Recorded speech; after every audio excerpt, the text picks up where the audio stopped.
নিলয় এক কাঁধে ব্যাগ ঝুলিয়ে পকেটে হাত গুজে ভার্সিটির মধ্যে প্রবেশ করলো। ভার্সিটির গেট পার হয়ে সে এক পাশ দিয়ে হাঁটছে। নিলয় চারপাশে তাকাতে তাকাতে যাচ্ছে। ভার্সিটিতেও সিসিটিভি লাগানো আছে। নিলয় এগিয়ে যেতে থাকে। কিছু দূর আসার পর নিলয় দেখে কয়েকটা ছেলে জুনিয়রদের র্যাগিং করছে। নিলয় কিছু সময় দাঁড়িয়ে দাঁড়িয়ে সেগুলো দেখতে থাকে। হঠাৎ শুনতে পেল, তুই তাহলে আমাদের ছেলেকে মেরেছিস? নিলয় ঘুরে তাকায়। কয়েকটা ছেলে এসে সামনে দাঁড়িয়েছে। নিলয় ভালো করে দেখে সামনে যে কয়েকটা ছেলে দাঁড়িয়ে আছে ওদের পেছনে দুটো ছেলেকে সে চেনে, কারণ কাল রাতেই ওদের সাথে দেখা হয়েছিল। নিলয় বলল, কাল রাতে 3টে বাচ্চাকে পড়া না পাওয়ার জন্য মেরেছিলাম। ওরা কার লোক, কার পয়দা করা ছেলে জানি না, এখন জানলাম। আসি। ওই দাঁড়া দাঁড়া, কিলার রাশেদের নাম শুনেছিস? আমি সেই কিলার রাশেদ। এই এলাকা আমার। আমি এখানে যেটা বলি সেটাই হবে। You are killer, I am your master. আচ্ছা কিলার ভাই, আপনি দিনে কয় টাকা ইনকাম করেন? এই, তোর কাছে আমি কি টাকার জন্য এসেছি? আহ, বলুন না, দরকার আছে। দিনে 3-4 হাজার তো করি, মাসে 1 লাখের বেশি। ও, আপনাকে মাসে 1.5 লাখ দিব। আপনি আমাকে এই শহরের সবচাইতে বড় গ্যাংয়ের নাম্বারটা দিবেন, রাজি? আর আমার হয়ে কাজ করবেন। আপনার নাম্বারটা দেন। মানে তুই কে ভাই? হুট করে এত টাকার অফার কেন করছিস? আমার বস আমাকে এই শহরের বড় মাস্তানের নাম্বার খুঁজছে, তাই সেটা দরকার, বুঝলেন ভাই? তুই পুলিশের লোক নয় তো? কে তুই ভাই? বল, তোর বস কে? আমার বসের নাম ডেভিল, তাকে চিনি না, তবে সে দূরে বসেই সব কাজ করে। আপনার অ্যাকাউন্ট নাম্বার সহ ওনার নাম্বারটা দিন। আগে টাকা অর্ধেক পাবেন, পরে পুরোটা। আচ্ছা। নিলয় চলে যাচ্ছে। এদিকে পেছনে থাকা ওই কাল রাতের দুজন ছেলে রাশিদকে বলতে থাকে, ভাই ও চলে যাচ্ছে, ওকে কিচ্ছু বলবেন না, আমাদের মেরেছে কাল রাতে। আরে চুপ থাক, আজ থেকে ওর বসের লোক আমি, সাথে তোরাও। তাই ওকে মেরে আমাদের কী লাভ? আমি টাকার কাজ করি। এখন সাকিব ভাইয়ের নাম্বারটা দিয়ে দিছি, সে যা ইচ্ছা করুক। উল্লেখ্য, সাকিব হলো ঢাকা ইউনিভার্সিটি সহ এই থানার এমপির বড় ছেলে ও একজন মেয়র। আর বড় কথা সেই হলো এই সব কিছুর গোপনে মাস্তানিও করে বেড়ায়। নিলয় এখন ওকেই খুঁজছে। কেন খুঁজছে? এটাই তো মাইন্ড গেম। নিলয়ের হ্যাকিংয়ের মাইন্ড হ্যাক, আর ওদিকে মাস্তানদের হাত করে শহরের সব কিছু নিজের কবজায় করে রাখবে। নিলয় শহীদ মিনারের সিঁড়িতে গিয়ে বসল। নিলয়ের এক হাতে হ্যাকিং ওয়াচ, যা দিয়ে সে এখানে থাকা সব লোকাল এরিয়ার অবস্থান বুঝে ফেলবে। আর এক হাতে মাছির আকৃতি একটি ড্রোন কিট, যা দিয়ে সে ব্যাংকের মধ্যে সব সিসি ক্যামেরাকে ব্লক করে দেওয়ার জন্য পরিস্থিতি বুঝতে পারবে। নিলয় ছোট থেকেই মাইন্ড গেম নিয়ে চলতো। ওর ছোট থেকেই একটা কথা নিজেই নিজেকে বলতো, মানুষ চেষ্টা করে একবার, আর মহামানব চেষ্টা করে বারবার। এজন্য প্রথম যেদিন ও রাতে জেগে হ্যাক নিয়ে প্রতি রাতেই সময় কাটাতো, মনে মনে ভাবতো কিভাবে অন্যের তথ্য ঘরে বসেই জানা যাবে, কিভাবে সব কিছুর তথ্য আমার কাছে চলে আসবে। সে এমনই সব ভাবনা চিন্তা করত। সে চেষ্টা করেছে, সব সময় পড়েছিল এরই পেছনে, আর এখন সে এটারই ফায়দা নিচ্ছে। প্রথম হ্যাকের মাধ্যমে ব্ল্যাকমেল করে যা টাকা পাওয়া গেছিল তা প্রায় শেষ। এজন্য নতুন কোনো ব্যাংক হ্যাক করার প্ল্যান করছে। নিলয় সিঁড়িতে বসে কথাগুলো ভাবছিল। উঠে চলে যাবে তখনই শুনতে পায়, নিলয়। মিস্টার নিলয় সাহেব, আপনি এখানে? নিলয় ঘুরে তাকায়। কালকে রাতের ওই মেয়েটা, যার নাম নেহা, সে এসে দাঁড়িয়ে আছে। নিলয় হাত উঁচু করে হ্যালো বলল। নেহা এগিয়ে আসে নিলয়ের কাছে। নিলয়ের পাশে বসে বলল, আমি নেহা, মনে আছে? আপনি এখানে কখন এসেছেন? এই মাত্র। কোন ডিপার্টমেন্ট? Computer science. আচ্ছা, আপনি কি কম কথা বলেন? কেন? না, এমনি। আমার আব্বু বলে রহস্যময়রা খুব কম কথা বলে, ওদেরকে সহজে চেনা যায় না। তারা কেমন আছে এই প্রশ্নটারও ঠিকঠাকভাবে অ্যান্সার দেয় না। তাদেরকে চেনা অনেক কঠিন হয়, কিন্তু চিনে ফেললে পরে সেই রহস্যময় মানুষটা সহজেই বশে চলে আসে। আপনি কি রহস্যময় কেউ? হাহা, আপু বলতো বেশি কথা বলা মেয়েরা অনেক ভালো হয়, কারণ এরা চাপা স্বভাবের মেয়েদের থেকে একটু বেশি মুডে কম হয়। এই মেয়েরা যেমন হাসতে পারে তেমনি গোপনে কাঁদতেও পারে, আবার সহজে মিশে যেতেও পারে। আপনি কি বকবক করা কেউ? নিলয়ের এমন পাল্টা প্রশ্ন শুনে নেহা অবাক হয় আর বুঝে যায় নিলয় একজন মাইন্ড গেমার বা রহস্যময় ব্যক্তি। রহস্যময়রা মাইন্ড গেমার হয়ে থাকে, আর নিলয় ঠিক এখন সেটাই করছে। তো আপনার বাবা কি করে, কোথায় থাকে? থাক না, কিছু অজানা, সব জানা ভালো না। কখনো কোনো মানুষ কারো ব্যাপারে সব জানলে হয় তার প্রেমে পড়ে যাবে, না হয় দূরে চলে যাবে। আমার উপরে প্রেমে পড়ার আশঙ্কা মানুষের খুবই কম, তাই হারানোর বিশালতা বেশি থাকায় আমার ব্যাপারে কাউকে বলি না, আর অন্য কারো ব্যাপারে জানতেও চাই না। আসি মিস নেহা। নিলয় কথাগুলো বলে চলে গেল। নেহা অবন্তা মিশ্রিত এক শৈল্পিক চাহনি নিয়ে তাকিয়ে আছে নিলয়ের দিকে। মনে মনে বলে, ছেলেটা কি সুন্দর করে গুছিয়ে কথা বলে। রহস্যময়রা এমন করে কথা বলতে পারে? ছেলেটা বেশ ইন্টারেস্টিং তো। নিলয় ক্লাসে এসে বসলো। নীলার পাশে দুটো ছেলে আর পেছনের বেঞ্চে তিনটে ছেলে এসে বসেছে। নেহাও ক্লাসে এসে বসলো। কিছু সময় পর স্যার আসলেন। স্যারের হাতে একটি ছোট্ট ট্যাব, নিলয়ের চোখে চশমা, তবে চশমার ফ্রেমে একটি ইলেকট্রনিক ফাইবার যন্ত্র আছে যা বাটন অন অফ দ্বারা নিয়ন্ত্রিত করা যায়। চশমাটা ওর ব্যাগে সবসময় থাকতো। স্মার্টফোনে ভলিউম বাড়ানো কমানোর জন্য যেমন চিকন বাটন ডান পাশে লাগানো হয়, তেমনি এই চশমার ডান পাশে একটা বাটন আর একটা বাম পাশের আংটাওয়ালা হাতলে লাগানো আছে। ডান পাশেরটা দিয়ে অন করতে হয় আর বাম পাশেরটা দিয়ে অফ।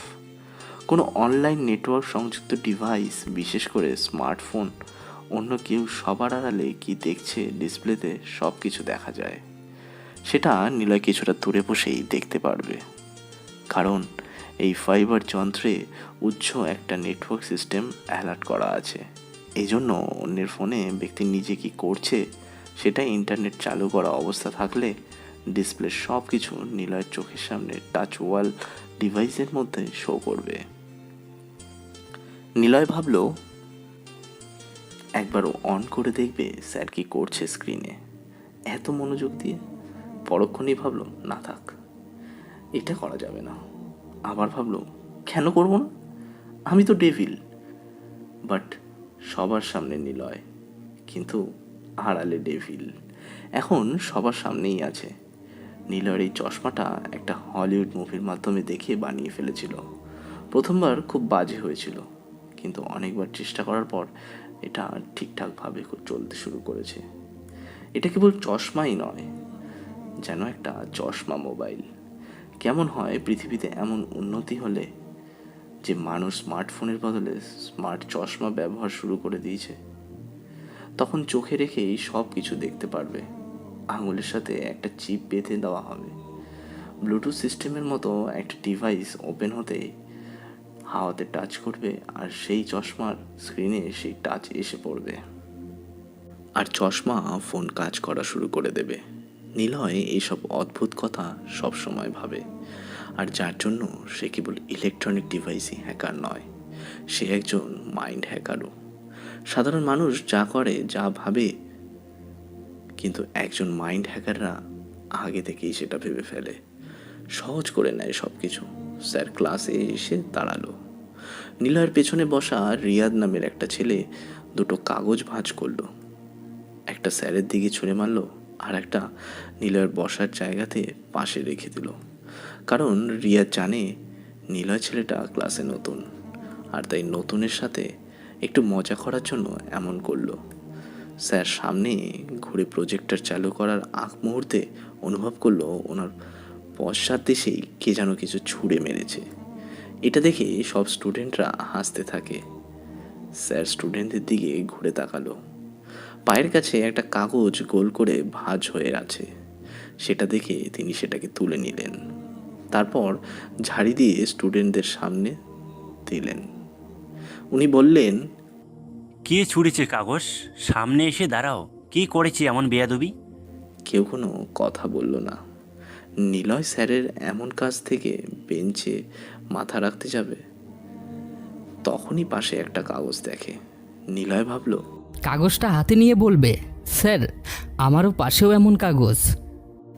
ওদিকে স্যার কাউকে না পেয়ে কাগজটা রুমের কোণাতে থাকা প্লাস্টিকের ডাস্টবিনে ফেলতে যাবে। এমন সময় উনি খেয়াল করে কাগজে কিছু একটা লেখা আছে। উনি কাগজের দলামলা ছাড়িয়ে লেখাটা পড়ে, স্যার আপনার মেয়েকে ভালোবাসি। রিয়াজ জানতো স্যার ফারহাদ সাহেবের একটা মেয়ে আছে, এজন্যই সে ইচ্ছে করে এমন করেছে। কাগজটা আবার ভাঁজ করে ডাস্টবিনে ফেলবে, ঠিক সেই সময় নিলয় ওর পাশে থাকা কাগজটা হাতে নিয়ে বসা থেকে উঠে দাঁড়ালো। স্যার নিলয়ের দিকে তাকিয়ে বলল, তুমি তাহলে কাগজ ছুঁড়াইছো? নিলয়ের দিকে সব স্টুডেন্টরা ঘুরে তাকায়। স্যার সহ সবাই দেখতে পায় নিলয়ের হাতে সেমভাবে কাগজ তলা করা। নেহা অবাক হয়, নিলয় এমন কাজ কেন করলো? স্যার ফারহাদ সাহেব নিলয়ের দিকে রাগী চোখে তাকিয়ে বলল, এই ছেলে উঠে আসো, সামনে এসে দাঁড়াও। নিলয় কিছু বলল না, আর কি হচ্ছে সেটাও বুঝতে পারছে না। তবে স্যারের আদেশ মতো নিলয় সামনে গিয়ে দাঁড়ায়। নিলয়ের হাতে একই রকম কাগজ। স্যার ওটা হাতে নিল।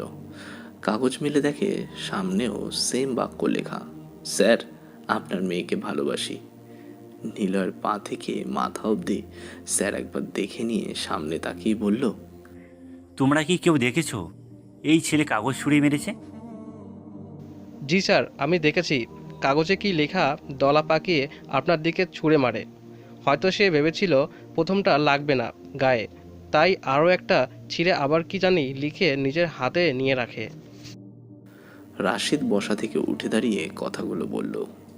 নিলয় রাশিদের দিকে তাকালো। নিলয় কিছুই বলল না, চুপচাপ দাঁড়িয়ে আছে। কারণ নিলয় এখন বুঝে গিয়েছে যা হবে তা মেনে নিতেই হবে। কিছু বললেই রাশিদের সাথে ছেলেগুলো নিলয়ের বিপক্ষে কথা বলবে। তাই নিলয় মাথা নিচু করে দাঁড়ালো। কেন করেছে এমন? জানো না এটা অন্যায়? দেখে তো মনে হয় নতুন। তোমাকে অ্যাডমিশনকে দিয়েছে। নিলয়ের কাছে ফারাজ স্যারের প্রশ্ন শুনেই পরে 4 দিন আগে যখন সে গ্রামের বাড়িতে থাকতো, সেই তখনকার ঘটনা। ঢাকা ইউনিভার্সিটিতে ভর্তি হওয়ার আগে থেকেই নিলয় এখানে থাকা সব টিচারদের নাম্বার, ফেসবুক আইডি ম্যানেজ করে রেখেছিল। এজন্য প্রিন্সিপালের আইপি অ্যাড্রেস হ্যাক করে নিয়ে স্যারের সব ব্যক্তিগত তথ্য চুরি করে নেয় নিলয়। তবে নিলয় যেদিন ওনার মানে প্রিন্সিপাল গোলাম সাহেবের আইপি অ্যাড্রেস হ্যাক করে, সেদিন একটা মেয়ের সাথে ফেসবুক আইডিতে কথা বলছিল। স্যার, আপনি আবার কেন এমন করছেন? আমি আর রাজি না। আপনি পাশ করিয়ে দেওয়ার নাম করে আমার সাথে জোর করে আপনি। শিলা, কেন এমন করছো? তোমার সাথে করা সেদিনের ওই ভিডিওটা আমি ভাইরাল করে দেব। তাই যদি আরও একবার যদি আমার দেওয়া ঠিকানায় হোটেলে আসো, তুমি সম্পূর্ণভাবে সেফ থাকবা। আর ভিডিওটা ডিলিট করে দিব। কেউ জানলে ভিডিও ভাইরাল হয়ে যাবে। স্যার, আপনি আমার বাবার বয়সী। আমি আপনার স্টুডেন্ট। কেন এমন করছেন? চুপ, যা বলছি শোন, না হলে দেব ভাইরাল করে, বুঝছিস? আমার মুখ কিন্তু ভিডিওটাতে দেখা যাচ্ছে না, সবটা তোকেই দেখা যায়। আর প্রমিস, এবার আসলে তোর ভিডিও ডিলিট করে দিব। চ্যাটিং শেষ করে গোলাম সাহেব। নিলয় মনে মনে কয়েকটা গালি দেয় স্যারকে। সালা টিচার হয়ে স্টুডেন্টের সাথে এমন করছে। নিলয় দেখে গোলাম সাহেব অনেকজনকে মেসেজ করছে। গোলাম সাহেব শিরা শামসে গ্যালারি থেকে ভিডিও ডিলিট করার জন্য ওনারই একটা ফেক আইডিতে সেই রেকর্ড করা ভিডিওটা সেন্ড করে রেখে দিল। যেন শিলা দেখে গোলাম সাহেব ভিডিওটা ডিলিট করে দিয়েছে, অথচ আইডিতে থাকবে, আর তিনি সেখান থেকে আবার ডাউনলোড করে নিতে পারবেন। নিলয় কিছুক্ষণ পর ওনার আইডি 20 মিনিটের মধ্যে হ্যাক করে নিয়ে ভিডিওটি নিয়ে নেয়। নিলয় ওপেন করতেই গোলাম সাহেবের মুখ দেখা যাচ্ছে। নিলয় ভিডিও অফ করে দেয়, কারণ সে দেখতে চেয়েছিল ভিডিওতে ওনার মুখ দেখা যাচ্ছে কিনা। নিলয় সব মেসেজ কপি করে ফেলে। ভিডিও নিয়ে ওনার আইডি থেকে চলে আসলো। গোলাম সাহেবকে নিলয় ফোন দেয়। আমেরিকার কোড নাম্বার থেকে কল এসে গোলাম সাহেব রিসিভ করতেই রোবোটিক ভয়েস বলতে লাগলো, আমার ছোট ভাই নীলের অ্যাডমিশনের জন্য সব পেপারস রেডি করে সাবমিট করে দিন। আপনি নিজেই ফর্ম পূরণ করে দিবেন। Who are you? Devil, call me devil. তুমি যে হও না কেন, আমি কোনো নিলয়কে চিনি না, আর তোমার কথা মতো চলি না। কোথা থেকে বলছো তুমি? নরক থেকে। ডেভিলেরা সেখানেই থাকে। আপনি নিলয়কে না চিনলেও আমি শিলাকে চিনি। হোটেলের ভিডিও সব জানি। দেখো প্লিজ, ওগুলো ভাইরাল করো না, আমি শেষ হয়ে যাব প্লিজ। গুড। তাহলে আপনি নিজেই নিলয়ের নামে অ্যাডমিশনের সব রেডি করে দিন। সে আমার পরিচিত ছেলে। আরেকটা কথা, শিলার ভিডিও আমি ডিলিট করে দিয়েছি, তবে আমার কাছে আছে।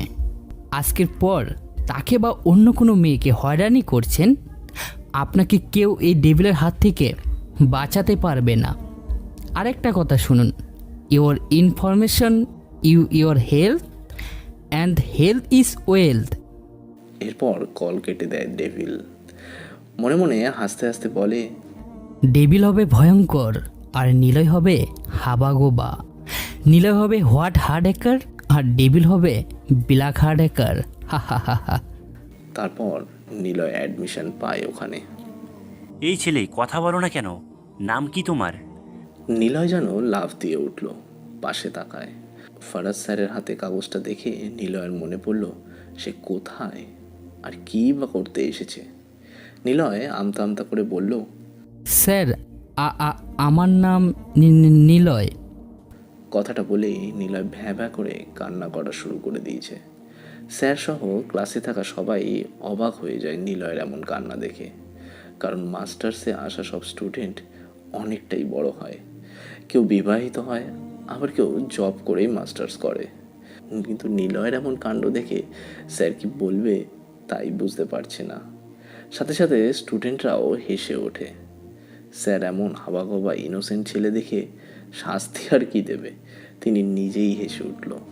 কিন্তু নিলয় এমন কাজ করেছে, তাকে শাস্তি না দিলেও তো হবে না। তাই নিলয়কে বলল, নিজের বেঞ্চে গিয়ে দাঁড়িয়ে থাকবা, 2 কান ধরে 1 মিনিট।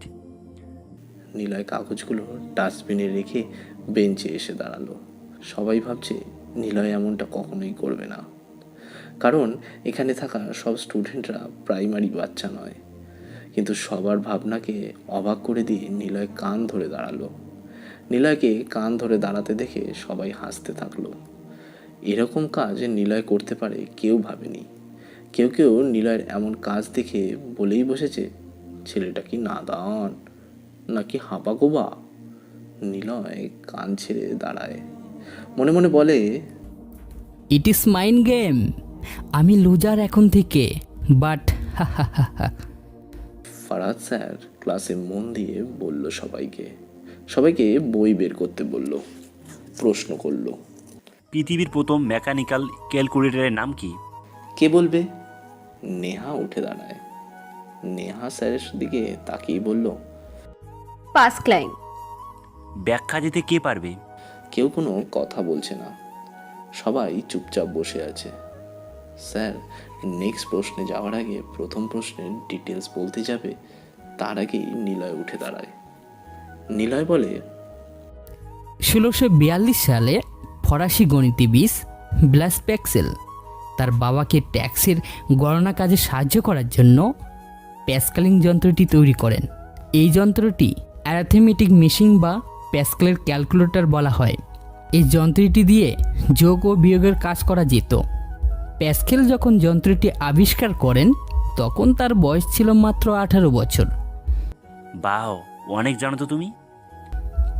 ধন্যবাদ স্যার।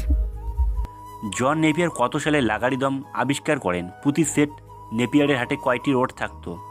স্যারের এরকম প্রশ্ন শুনে সবাই চুপ হয়ে গেল। নিলয় যেমন হ্যাক বিষয়ে দক্ষ, একজন মাইন্ড হ্যাকার তেমনই ভালো স্টুডেন্টও সে। ছোট থেকেই ওর টেকনোলজি খুব করে আকর্ষণ করত। ক্লাস 8-এ ওঠার পর নিলয় আইসিটি বই 3 দিনে পড়া কমপ্লিট করে ফেলেছিল। এই 3 দিনের মধ্যে নিলয় আইসিটি বইয়ের পেজ নাম্বার সহ কোন পেজে কি লেখা আছে সব কম্পিউটারের মতো বলে দিতে পারত। তাই নিলয় নিজেই উঠে দাঁড়িয়ে অ্যান্সার দিল। 1614 সালে আর তার প্রতি সেড নেপিয়ার হারের রোড থাকতো 11টি। স্কটল্যান্ডের গণিতবিদ জন নেপিয়ার 1617 সালে নেপিয়ারের হার নেপিস বোনাস নেপিস রোড উদ্বোধন করেন। এই যন্ত্র দিয়ে গুণ ও ভাগের কাজ করা যেত। মৃত্যুর আগে এই হারগুলো দিয়ে ক্যালকুলেশন করার পদ্ধতি তিনি একটা বইতে লিপিবদ্ধ করে যান। বইটির নাম ছিল রাবডোল জিয়া বা স্পিকিং রোজ। সবাই বিমূঢ় হয়ে নিলয়ের সব উত্তরগুলো শুনছে। ভালো ভালো স্টুডেন্টরাও সেগুলো কালেক্ট করে রাখলো। এমনকি নেহাও সব কিছু নোট করে নিল। নিলয় এসব কিছু দেখে মুচকি হাসছে। স্যার অবাক হয়, এত ইজিলি উত্তর দিচ্ছে পেঁচালো প্রশ্নগুলোর, কিভাবে পারছে সব? স্যার আরও প্রশ্ন করে, ইন্টারনেট ব্যবহারকারীকে কি বলা হয়? নেটিজেন। মানুষকে বলা হয় হোমোসোপিয়েনেস। কোন যন্ত্রকে বলা হয় সিলিকোসেপিনেস? কম্পিউটারকে। Niloy you are genius. Sir এসব তো হাই স্কুলের প্রশ্ন, সবাই পারে। নিলয়ের কথা শুনে স্যার চুপ হয়ে গেল। ক্লাসের সবাই এতক্ষণে নিলয়কে নিয়ে হাসাহাসি করছিল। তারাই এখন ইমপ্রেস হয়ে গেছে। ক্লাস শেষ হয়, নিলয় চলে যাচ্ছে। পেছন থেকে নেহা ডাকলো। নিলয় দাঁড়ায়। নিলয়ের অনেক কাজ। ডেভিলের জন্য পোশাক বানাতে হবে, সাকিবদের সাথে ওর কথা বলতে হবে, ব্যাংক ডাকাতি করার প্ল্যান করতে হবে, অনেক কাজ ওর। জি বলুন। আমরা তো একই ক্লাসে পড়ি, তুমি করে বলি। ওকে বলো। তুমি এমন হাদারাম কেন? মানে কি করলাম? সবার সামনে কান ধরে কেন দাঁড়ালে? স্যারের অর্ডার পালন করেছি মাত্র। আচ্ছা আসি। শোনো, কিছু মনে না করলে একসাথে চটপটি খেতে যেতে পারি। অন্য দিন, বাই। নিলয় চলে যাচ্ছে, আর ওদিক দিয়ে বাইক নিয়ে কয়েকটা ছেলে প্রবেশ করলো। ছেলেগুলোর মধ্যে লিডার গোছের ছেলেটা হলো সাকিব। নিলয় তাকে চেনে না, আর সাকিবও চেনে না নিলয়কে। দুজনই দুদিক দিয়ে চলে যাচ্ছে নিজের মতো করে। অর্কের কথা শুনে নিলয় চুপচাপ বসে সামনের দিকে তাকিয়ে আছে। স্ক্রিনে নীরার সব ফেসবুক ডিটেলস দেখা যাচ্ছে। নিলয় সিগারেট বের করলো। টানতে টানতে নীরাকে নিয়ে কল্পনা করছে ও। নিলয় আজকে 3টে কম্পিউটার কিনে এনেছে। দুতলার বড় ঘরে আগে থেকেই 3 জনের কম্পিউটার ছিল, তবু নিলয় আরও 3টে কিনে এনেছে, সাথে বড় একটা স্মার্ট এলইডি মনিটর, যেটা সামনের দেয়ালে টাঙিয়ে দিয়েছে। আচ্ছা বাদ দে, ব্যাংকের সব অ্যাকাউন্ট হ্যাক করার পরিকল্পনা করা যাক। আর একটা কথা, 2 জন বয়স্ক খারাপ লোক দরকার, ম্যানেজ করে দিতে হবে খুব তাড়াতাড়ি। কেন ভাই? এই 2 জন লোক মানুষকে, মানে বড় বড় বিজনেসম্যান বা যাদের টাকার প্রয়োজন অনেক বেশি, তারা তো ব্যাংক থেকে লোন নিয়ে প্রয়োজন মেটাবে। অনেক সময় ব্যাংক তো বেশি টাকার লোন দেয় না। ব্যাংক থেকে লোন নিতে হলে জমি বা ব্যবসার দলিলমানা জমা দিতে হয়। অনেক মানুষ আছে যাদের লোন অনেকটা প্রয়োজন, কিন্তু জিম্বি রাখার মতো কিছুই নেই।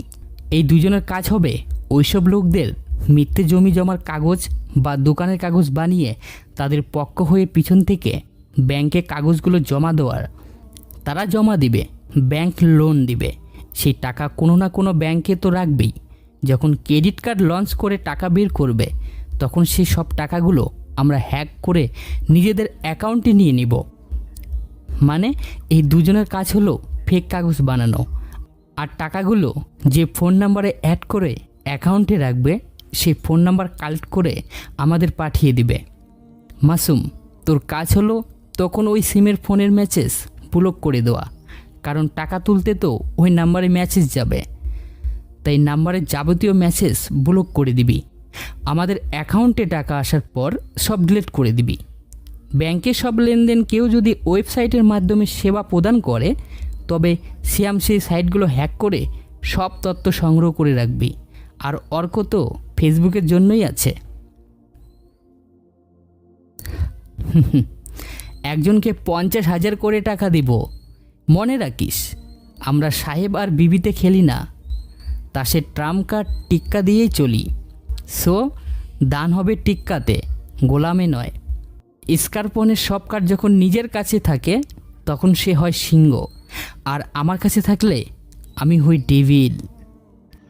ভাই, ইউ আর গ্রেট।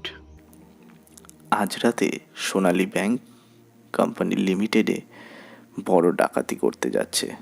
ঢাকা শহরে বেশ কয়েকদিন ধরে নতুন ব্যাংক ডাকাতের উপদ্রব বেড়েছে। গত 5 দিনে এটা ব্যাংকে 50 লাখ টাকা ডাকাতি করে নিয়েছে এরা। এজন্য সব ব্যাংকগুলো হাই সিকিউরিটি অ্যালার্ট করে ক্যাশ নয়, অনলাইন অ্যাকাউন্ট করে টাকা জমা রাখছে, যেন ডাকাতেরা এসে সরাসরি ডাকাতি না করতে পেরে চলে যায়। সব ব্যাংক এখন শান্তিতেই আছে অ্যাকাউন্ট সিস্টেম চালু করে, কারণ এখানে হ্যাক হবে না সবাই জানে।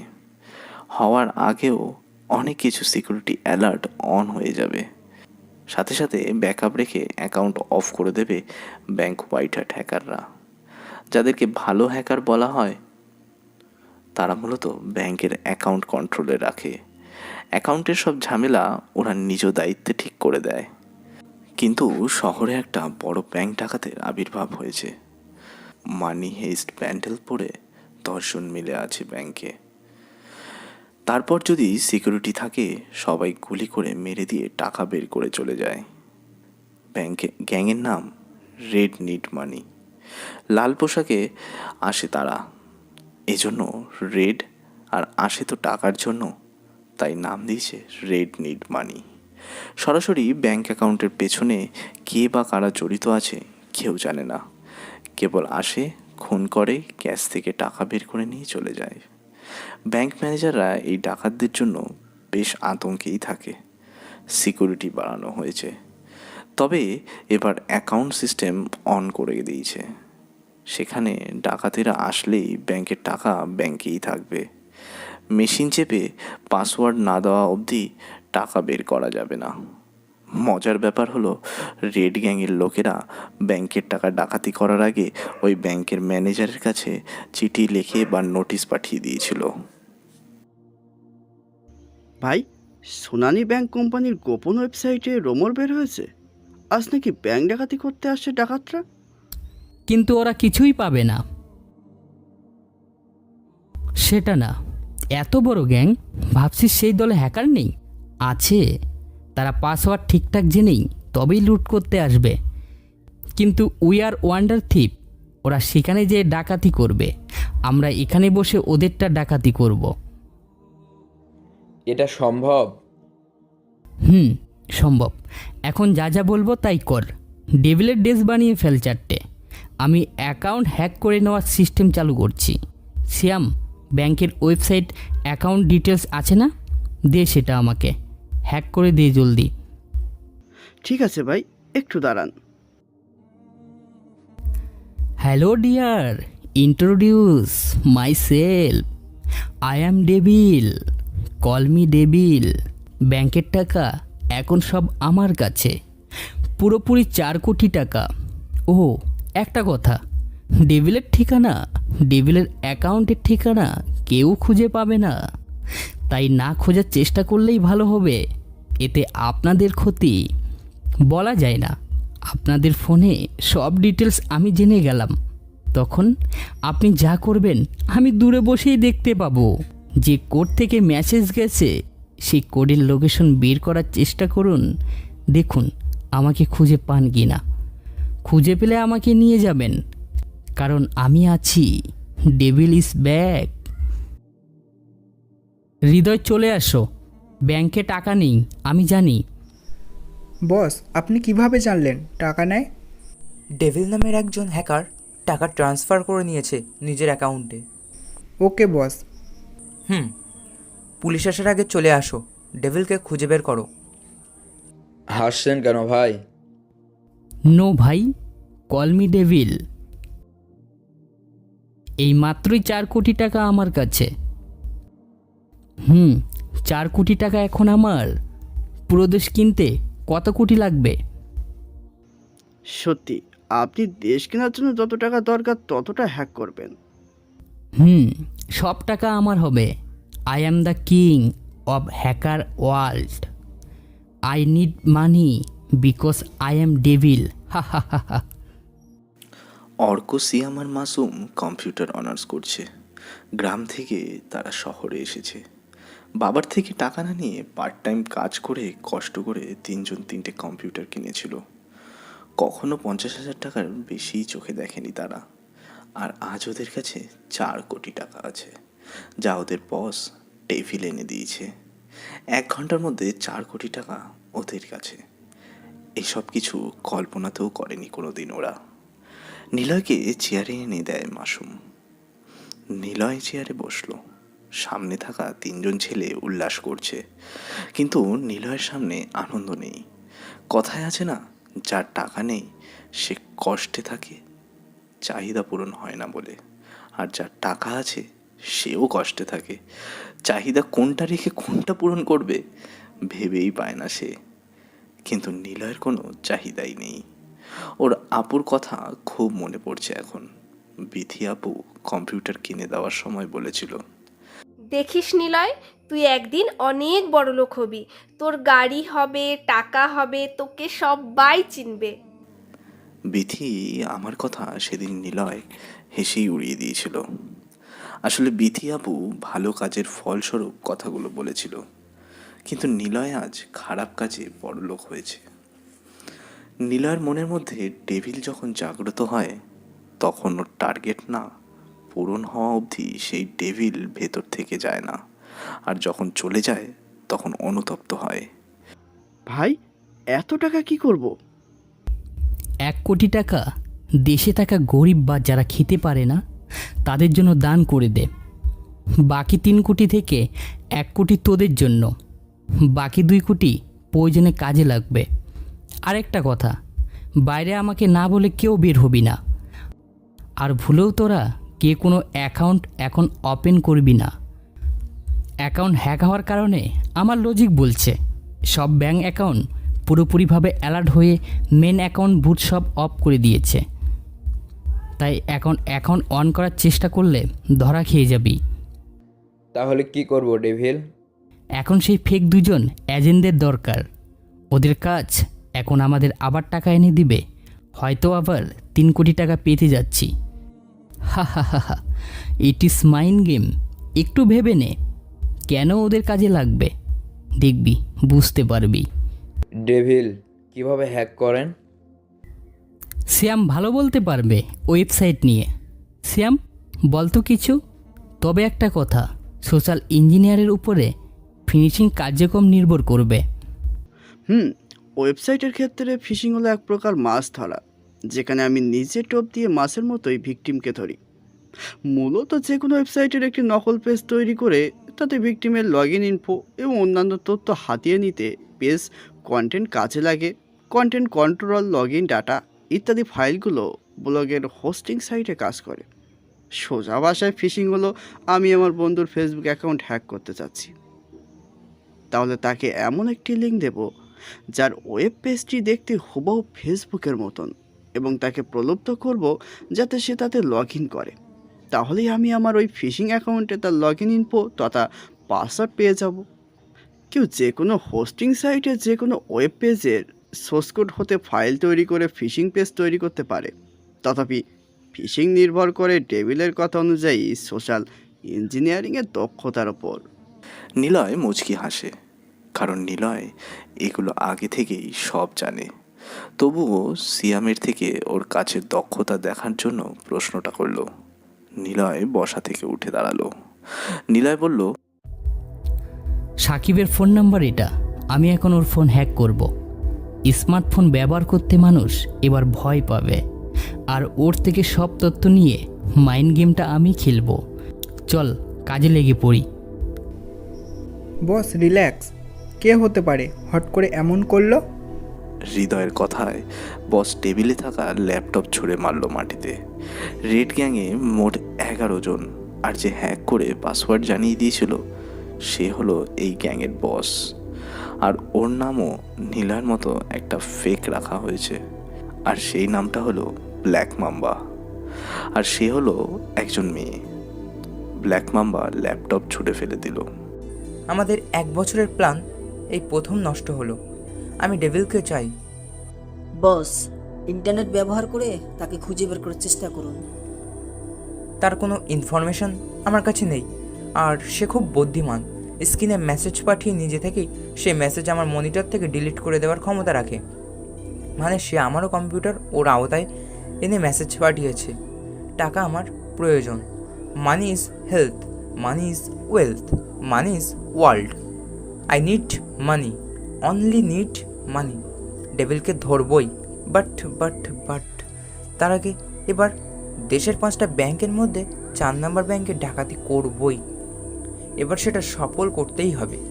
যত সিকিউরিটি থাকুক না কেন, ওই ব্যাংকে থাকা 10 কোটি টাকা আমার চাই।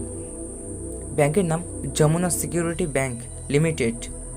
এই ব্যাংকে সব কৃষক কর্তৃক টাকা রাখা আছে। অ্যাকাউন্ট থেকে 10 কোটি টাকা আমার চাই। ব্ল্যাক মাম্বার কথা শুনে সাথে থাকা 10 জন টাকার কল্পনাতে ভেসে যায়। ওদের সামনে এখন দুটো শত্রু, পুলিশ আর ডেভিল। পুলিশ হলো সম্মুখ প্রতিপক্ষ, আর ডেভিল হলো রহস্যময় প্রতিপক্ষ। পুলিশকে ফাঁকি দিয়ে তারা ঠিকই ডাকাতি করতে পারবে, কিন্তু ডেভিল তাকে কি করে ফাটকাবে? ভাই, সাকিবের সব তথ্য এই পেন ড্রাইভে। মাসুমের কথা শুনে হাত থেকে নিলয়ের পেন ড্রাইভ হাতে নিল। ওদের 4 জনের গায়ে একই রকমের পোশাক, মুখে হ্যাকার মাস্ক, গায়ে কালো কোট আর হুড টুপি। নিলয় বাম হাতে ছোট ডিভাইস যেমন ব্লুটুথ স্পিকার, মাইক ইত্যাদি এমন যন্ত্র কন্ট্রোলে আনে সেটা পরে নিল।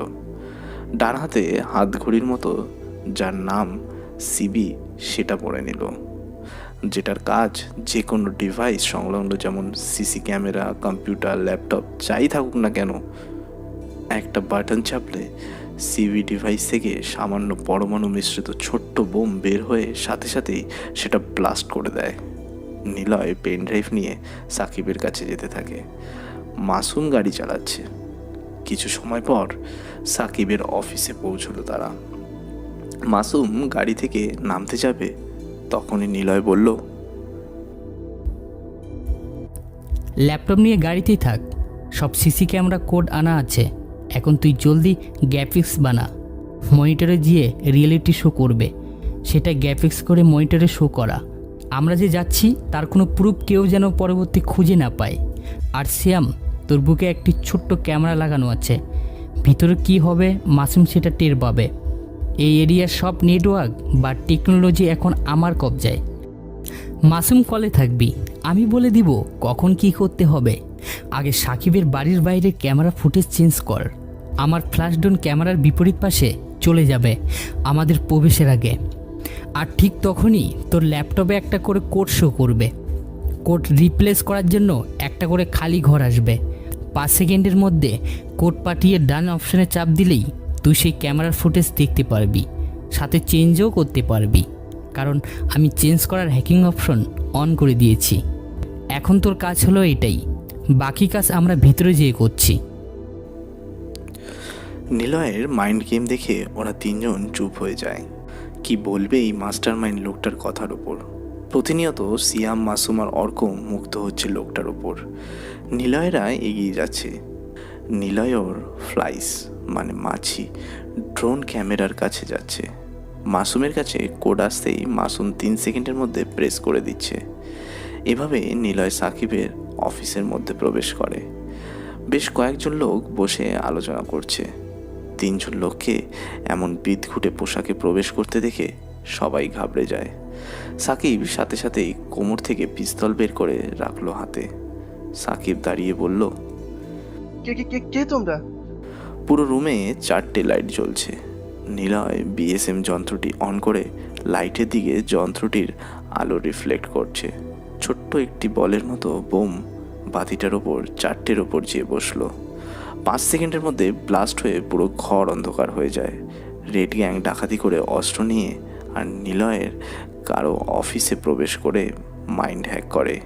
নিলয় একটা ছোট্ট ডিভাইস পকেট থেকে বের করে সাকিবকে দিয়ে এগিয়ে দেয়।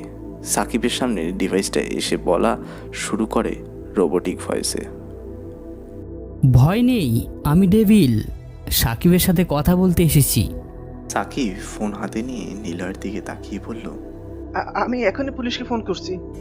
তখনই নিলয় মাসুম বলে ডাক দেয়। ব্ল্যাক শেডো, একটি কোড যাবে তোর কাছে। কোডটা যাওয়া মাত্রই খালি ঘর পাতিয়ে ইন্টারে চাপ দিবি।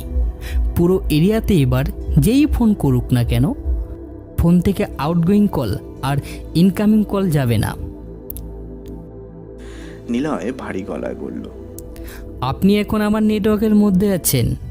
আমি অন না করা অবধি পৃথিবীর কোনো মানুষ আমার নেট ব্লক করতে পারবে না, হ্যাক করতেও পারবেন না। তাই চুপচাপ চেয়ারে বসুন। সাকিবের পাশে থাকা একটা ছেলে বলে ওঠে, আব্বে শালা মাদারি, তোর সাহস তো কম না, আর সামনে এসে। লোকটা পুরো কথা শেষ করতে পারেনি। নিলয় সাকিবের সামনে থাকা পিস্তলটি হাতে নিয়ে টেনে গুলি লোড করে দিয়ে লোকটার কপালে সোজা টার্গেট করে। ট্রিগার চাপ দিতেই শাট করে গুলিটা বের হয়ে যায়। লোকটার কপালে গুলি লাগতেই দূরে গিয়ে পড়ে সে। পুরো রুমে এখন পিন ড্রপ সাইলেন্ট। সাকিবের হাত থেকে ভয়ে ফোন পড়ে যায়। অর্ক সাকিবের চেয়ারটা এনে নিলয়ের পেছনে রাখে। সিয়ামকে ইশারায় বলল, রুমে থাকা লোকদের চলে যেতে বলো। আর অর্ক বলল, বিগ জায়েন্ট নে, সাকিবের পিস্তল বাইরে যেয়ে সবাইকে আটকে রাখ। রুম থেকে সবাইকে বের করে নিয়ে যায় অর্ক। অন্ধকারাচ্ছন্ন আলো নিপু নিপু ঘরটাতে মাত্র 3 জন লোক। একজন এখানকার টপ মস্তান, কিন্তু সে ভয়ার্ত চোখে মাস্ক পরা 2 জন লোকের দিকে তাকিয়ে আছে। সাকিবকে ইশারায় নিলয় একটা চেয়ারে গিয়ে বসতে বলল। সাকিব নিলয়ের সামনে বসলো। সাকিব প্রশ্ন করল, কে আপনি? হা হা হা হা, ভয় কেন পাচ্ছেন আপনি? ভয় তো আমার পাওয়ার কথা। আপনি তো মাস্তান। অবশ্য ডেভিলকে শুধু আপনি নন, সবাই ভয় পাবে। আমাকে তুমি করে বলুন। কি চাও তুমি? যে ছেলে ছোটবেলাতে খ্যাত আনস্মার্ট হয়, সে ছেলে বড় হয়ে হয় অনেক স্মার্ট। আর যে ছেলে ছোট থেকে স্মার্ট হয়, সে ছেলে বড় হয়ে হয় আবার স্মার্ট। আমি কে এটা সহজ উত্তর কখনো পাবেন না। আমি কি করি এটার উত্তর আপনি ঠিক করে পাবেন না। আমার প্যাচাল কথার মধ্যে আপনি সব উত্তর পাবেন। তবে আমার মতো ওভার স্মার্ট হতে হবে, তখনই বুঝবেন আমি কে আর আমি কি চাই। আমার কাছে তুমি কেন এসেছো? কি পরিচয়? এমন ভয়ঙ্কর রুমে কেন আসছো? আমি devil, call me just devil. আমার অস্তিত্ব নেই। আপনার কাছে কেন এসেছি জানেন? এই যে পেন ড্রাইভ দেখছেন, এখানে আপনার আর আরোহিতা নীরা আইডির সাথে যাবতীয় phone call, messaging, video call, video clip, audio clip, photos সব কিছু আছে। কি? কে তুমি? হা হা হা হা। নিলয় হাসতে থাকে। হাসতে হাসতে চেয়ার থেকে পড়ে যাবে যেন। হাসি থামিয়ে নিলয় বলল, আগেই বলেছি আমি ডেভিল, কিছুই চাওয়ার নেই। ডেভিল কারো কাছে কিছু চায় না। আপনার বাংলাদেশের 1 নম্বর ব্যাংকে, বর্ণলতা ব্যাংক যার নাম, সেখানে 17,56,84,2872 টাকা আছে। অ্যাকাউন্ট সিরিয়াল 24 নম্বর, অ্যাকাউন্ট নাম্বার 99911122, অ্যাকাউন্টের পাসওয়ার্ড 546535। কিন্তু আমার অ্যাকাউন্টের পাসওয়ার্ড 119922। হা হা হা হা, আই ডিড ইট। করে নিলাম না আপনার মাইন্ড হ্যাক। আপনি নিজেই আপনার অ্যাকাউন্টের পাসওয়ার্ড বলে দিলেন। এটা হলো ডেভিলের মাইন্ড গেম। এখন আমি না বলা অবধি ব্যাংকের কর্তৃপক্ষ কেন, পৃথিবীর কোনো শক্তি আমার অনুমতি ছাড়া পাসওয়ার্ড চেঞ্জ করতে পারবে না। এবার বলুন আপনি কি চান, পেন ড্রাইভ নাকি না অ্যাকাউন্টের পাসওয়ার্ড? সাকিব পুরো হতভম্ব হয়ে যায়। মাসুম আর সিয়াম নিলয়ের এমন মাস্টার মাইন্ড গেম দেখে হাততালি দিয়ে বলে,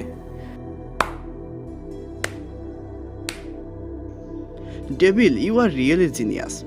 ম্যাজিশিয়ানরা হাতের কারিশমা দেখিয়ে জাদু দেখায়, আর ডেভিল কথা বলেই মাইন্ড হ্যাক করে নেয়। ইটস ডেভিল পাওয়ার। আমার দুটোই চাই। প্লিজ ডেভিল, আমাকে সবগুলো ফিরিয়ে দাও।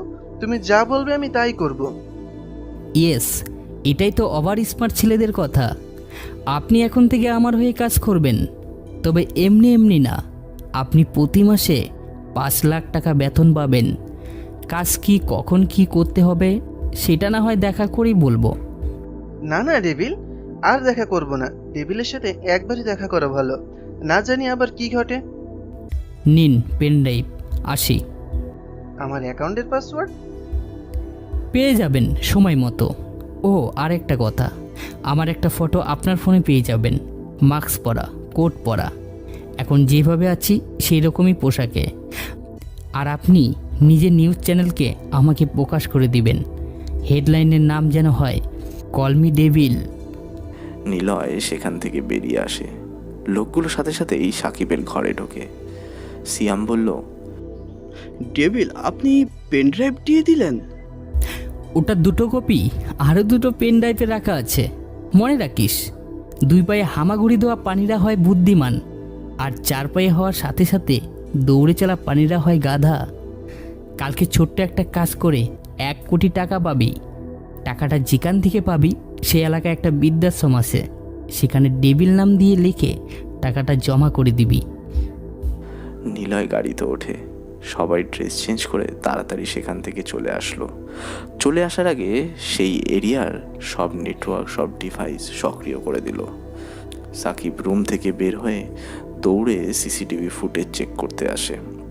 5টা ক্যামেরার একটা ক্যামেরা তো ডেভিলের আসা যাওয়ার কোনো ফুটেজই খুঁজে পেল না। সাকিব ধূপ করে চেয়ারে বসে পড়ল। এমন হ্যাকার সে কোনোদিনও দেখেনি। নিলয় নীরার আইডি দিয়েই সাকিবের কাছে ছবি পাঠিয়ে দিল। এরপর 2টো আইডি থেকে বের হয়ে সব স্বাভাবিক করে দেয়। নিলয় চুপচাপ বসে আছে গাড়িতে। ওর আপুর কথা মনে পড়ছে অনেক, কিন্তু কল করার সাহস পাচ্ছে না। এদিকে মাসুম, সিয়াম আর অর্ক নিলয়কে পেয়ে যেন অনেক খুশি। এত খুশি ওরা এর আগে কোনোদিনও হয়নি, কারণ নিলয় আর কোন সাধারণ হ্যাকার নয়, সে এখন ইন্টারন্যাশনাল হ্যাকার।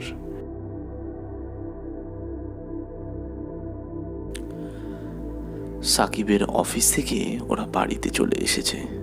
খাবার টেবিলে 4 জন বসে আছে। অর্ক হঠাৎ করেই প্রশ্নটা করলো নিলয়কে। নিলয় খেতে খেতে বলল, এই সিস্টেমের নাম হলো কিলগাল। কিলগাল এমন একটা সিস্টেম যেখানে ভিকটিম তার পিসি, মোবাইলে যা কিছু টাইপ করবে তা আমি নিজেই জানতে পারবো, এবং লেটার অ্যানালাইসিস হতে ভিকটিমের ওয়েবসাইট, ফেসবুক, ব্যাঙ্ক অ্যাকাউন্ট তথা ভিকটিমের অল সিস্টেম হ্যাক করতে পারবো। কম্পিউটারের ক্ষেত্রে আমার ডেস্ক ব্যবহার করি। আমি আমার কলগালটি ভিন্ন ভিন্ন ফাইলের সাথে ব্যান্ড করব দিয়ে রাখি, যাতে ভিকটিমের অজান্তে তার সিস্টেম অ্যাটাক করা সম্ভব। এছাড়া মাঝে মাঝে ট্রোজান ব্যবহার করি। মূলত ট্রোজান হলো ভিকটিম সিস্টেমে থাকা এমন একটি প্রোগ্রাম যা অনেকটা ভাইরাসের মতো বংশ বিস্তার করে এবং ভিকটিমের সিস্টেম সম্পর্কে হ্যাকারকে নিয়তি তথ্য প্রদান করে। অফলাইনে কিলগাল হিসেবে 2টো অ্যাপস থাকে, একটা অ্যান্ড্রয়েডের জন্য আরেকটি কম্পিউটারের জন্য। তবে কেউ হ্যাকার কিবোর্ড ব্যবহার করতে পারে। এছাড়া হ্যাকার কিওলজিক্স অ্যাপ ব্যবহার করতে পারে। সবটা ব্যক্তির উপর। চিন্তা নেই, তোদেরকে একদিন সব শিখিয়ে আমি হারিয়ে যাব অনেক দূরে, কখনো খুঁজে পাবি না আমাকে। ধুর ভাই, আপনি এসব কি বলেন? আপনাকে হারাতে দেব না। ধরে রাখার শক্তিও নেই তোদের কাছে। আপনি দেখেন, এমন একজন আসবে যে আপনাকে এখানেই রেখে দেবে, আর আপনি তাকে ঘিরেই থাকবেন। এমনটা হবে না কখনো। বাদ দে, খাওয়া শেষ কর, আমার কালকে ক্লাস আছে। আর শোন অর্ক, এই 2জন লোক আমার লাগবে। ওদেরকে যেন আমি কালকে ডাকার সাথে সাথেই পেয়ে যাই। নিলয় হাতে বই নিয়ে শহীদ মিনার দিকে এগিয়ে যাচ্ছে। কালকে যে ছেলেটা কাগজ ছুঁড়ে মেরেছিল সেই ছিল রিয়াদ। নিলয়কে ডাক দেয়। নিলয় সেদিকে না তাকিয়ে হাঁটতে থাকে। ছেলে 5 জন এগিয়ে আসে নিলয়ের সামনে এসে দাঁড়ালো। নিলয় পাশ কাটিয়ে চলে যেতেই নিলয়ের ব্যাগ ধরে টান দেয়। ওই হারামির পোলা, তোরে না ডাকছি, শোনোস না? ভাবলস আমার লগে? হ্যাঁ, ভাব তোমার ড্যাশে ঢুকিয়ে দেবো হারামি। দেখুন ভাই, কালকে আমি নিজেই দেখেছি আপনারা স্যারের দিকে কাগজ পাড়ছিলেন, আমি কিন্তু বলি নাই। চুপ সালা, বেশি কথা বললে এখনই ঘুষি দিয়ে তোর তোথা ফাটিয়ে দেব। তোকে ডাকলাম, চলে যাচ্ছিস কেন? আপনারা অনেক খারাপ। আমার আপা বলছে খারাপ লোকদের সাথে কখনো না কথা বলতে। কথা শুনে মনে হচ্ছে গবেট চেরা তোর আব্বাকে না আমি। সালা, আমি ডাকলেই তুই শুনবি, না হলে তোকে মেরে ফেলবো, বুঝেছিস? আমার আপাকে কি যেন বললি, আবার বল। আরে মাম্মা, বাচ্চা পোলার মুখে কথা ফুটছে। রিয়াদ, চকলেট খাওয়া খুশিতে। রিয়াদ সাথে সাথেই নিলয়ের গালে ঘুষি দিয়ে দেয়। আরও একটা মারতে যাবে, নিলয়ের গালে চড়, দৌড়ে নেহা চলে আসে। রিয়াদের সামনে এসে হাতটা ধরে ফেলল। জোরে ঝটকা দিয়ে হাত ছেড়ে দিয়ে বলল, এমনিতেই ক্লাসের তোরা বাজে স্টুডেন্ট, ক্যাম্পাসে তোদের ব্যাকগ্রাউন্ড অনেক খারাপ। তোরা কাউকে মারলে সে অন্যায় না করলেও মার খাবে তোদের কাছে, তাই চটটা তুলে রাখলাম, পরে একদিন দিব, বুঝেছিস? আর শোন, পারলে শক্তি ক্ষমতাধরদের উপরে না, তোর এই সাহস দেখাস, এমন অবলা মানুষদের উপরে না, যত সব। নেহা নিলয়ের হাত ধরে টেনে নিয়ে চলে আসলো শহীদ মিনারের ওপর। নেহা বসে পড়ল সিঁড়ির ওপর। নিলয় নেহার হাতের দিকে তাকিয়ে আছে। নেহা নিলয়ের দিকে তাকাতেই ব্যাপারটা খেয়াল করে, আর সাথে সাথেই নিলয়কে প্রশ্ন করলো, এই তুমি আমার হাতের দিকে তাকিয়ে কি দেখছো? নিলয় যেন নেহার হাত ধরাতে অন্য জগতে চলে গিয়েছিল। হঠাৎ নেহার এমন কপাট রাগ ভঙ্গিমায় প্রশ্ন নিয়ে নিলয় উত্তর দিল, আসলে দেখছিলাম তোমার হাত কেটে গিয়েছে কি না। সেদিন তোমাকে সেভ করায় আমার হাত কাটছিল, আজ আমাকে সেভ করলে হাত কাটছে কি না চেক করছিলাম। তোমার মতো আমিও রুমাল এগিয়ে দিতাম, এই আর কি। তাই না? ফ্লার্ট করা হচ্ছে? আর সেদিন তো ফাইট করছিলা, আজকে কি হয়েছে? সেই দিন একটা মেয়ের সবচাইতে দামি জিনিসটা সেভ করার জন্য উপরওয়ালা শক্তি দিয়েছিল। নিজে অবাক হয়েছিলাম, এত সাহস শক্তি কোথা থেকে পেয়েছি। সেদিন যদি বড় কিছু হতো তবুও মরার আগে অনুভব করতে পারতাম একটা তো ভালো কাজের জন্যই মরতে পেরেছি। নিলয় কথাগুলো এমন ইমোশন নিয়ে বলবে নেহা একদমই এক্সপেক্ট করেনি। নেহা এখন কিছুই বলছে না, তবে পাশে বসা ছেলেটা দিন দিন যেন নেহার ভাবনাতে চলে আসা শুরু করেছে। ছেলেটা কেমন যেন ইমপ্রেসিভ, কথা আর কাজগুলো অনেক গোছালো, বেশ ইন্টারেস্টিং ছেলেটা। কিন্তু নিলয়ের ব্যাপারে গোপনে নেহা এগুলো ভেবেই মুচকি হাসছে। নিলয়ে নেহার হাসি দেখে বলল, হাসছো কেন? বলা যাবে না কেন হাসছি, তবে তোমার উপরে না কেমন যেন একটা মায়া মায়া অনুভব হচ্ছে। মায়া? মায়া তাড়াতাড়ি কাটিয়ে ফেলো। কেন? মায়া কাটানোর কি আছে? আর তাছাড়া মায়া কি কাটানো যায়? যায়। মায়া জিনিসটা হলো প্রেমে পড়ার আগে ক্রাশের মতো, তবে মায়া আর ক্রাশের মধ্যে অনেক ফারাক। ক্রাশ হুট করেই 2 সেকেন্ডের মধ্যেই হয়ে যায়, আর মায়া জন্মায় সময় নিয়ে। কারো গভীরভাবে ভালোবাসার জন্য এই মায়াটা অনেক প্রয়োজন। মায়া না থাকলে দূরে বসে রিলেশনগুলোতে এ পাশের জ্বর হলে ও পাশ থেকে প্রেমিকা সেই প্রিয় মানুষটার জন্য কান্না করে দেয়, এটাই মায়া। তুমি কি প্রেমে টেমে পড়বা নাকি? নেহা আবারও ইমপ্রেস দৃষ্টিতে নিলয়ের দিকে তাকায়। এমন গুছিয়ে কথা বলা ছেলে নেহা খুব কমই দেখেছে। যা দেখেছে তা সব নাটক কিংবা সিনেমাতে। এই প্রথম সে কোনো ছেলেকে সরাসরি দেখছে যে কিনা গুছিয়ে কথা বলে মেয়ের ক্রাশ হয়ে যাচ্ছে। নেহা আর নিলয় গল্প করছে, হঠাৎ শুনতে পেল ক্যাম্পাসের রাস্তা দিয়ে একটা ছেলে পেপারস হাতে দৌড়ে যাচ্ছে আর চিৎকার করে বলছে, নেহা উঠে দাঁড়ায়, পিচ্চিকে ডাক দেয় জোরে। এই সাগর, এদিকে আয়। সাগর নামের পেপারওয়ালা পিচ্চিটা নেহার দিকে দৌড়ে দিল। নেহা পিচ্চির কাছ থেকে 5 টাকা দিয়ে পত্রিকার কাগজ কিনলো। নিলয় নেহার এমন পত্রিকা পড়ার আগ্রহ দেখে অবাক হয়ে যায়। কৌতূহলী হয়ে প্রশ্ন করলো, তুমি কি খুব পত্রিকা পড়াখোর নাকি? না তো, কেন? না মানে এভাবে জুড়ে ডাক দিয়ে আগ্রহ দিকে পত্রিকা কিনলেন তো, তাই ভাবলাম তুমি পত্রিকাখোর। চুপ থাকো, আগে পড়তে দাও। নেহা পত্রিকার দিকে তাকায়। প্রথম পাতায় সাকিবের ছবি দিয়ে পাশে একটা কালো হ্যাকার মাস্ক আর লম্বা হুড তোলা টুপি পরা একটা লোকের ছবি অ্যাড করে পত্রিকায় ছাপানো হয়েছে। নিলয় পাশে বসে পত্রিকা দেখতে থাকে। হেডলাইনে লেখা কল মি ডেভিল, আর বর্ণনাতে লেখা আছে, বিশিষ্ট সমাজসেবক বর্তমান মেয়র সাকিবের ওপর গত রাত 12টার পরে হামলা হয়। নিজের অফিসে সে সময় ছিলেন সাকিব। সবার সাথে গুরুত্বপূর্ণ আলোচনা করছিল তিনি। হঠাৎ 3 জন মাস্ক পরা লম্বা ড্রেস পরা লোক প্রবেশ করে সেই ঘরে। সেখানে সাকিবের সেক্রেটারিকে মেরে ফেলে একটা ভয়ঙ্কর লোক। কিছুক্ষণের মধ্যেই সেখানে পুলিশ আসে, যার জন্য সাকিব বেঁচে যায়।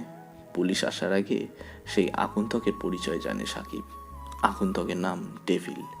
যাওয়ার আগে ডেভিল সাকিবকে বলে যায়, কল মি ডেভিল, মানে আমাকে ডেভিল বলে ডাকতে। কিন্তু কে এই ডেভিল? কোথা থেকে আসলো? কে হতে পারে এমন পোশাকের আড়ালে? সাকিবের কোনো কাছের শত্রু কি, নাকি বিরোধী দলের কোনো কেউ? এমনটাই মনে করছেন সাকিব। উল্লেখ্য, পুলিশ সাকিবের অফিসে থাকা সব সিসিটিভি ক্যামেরারই ফুটেজ চেক করে।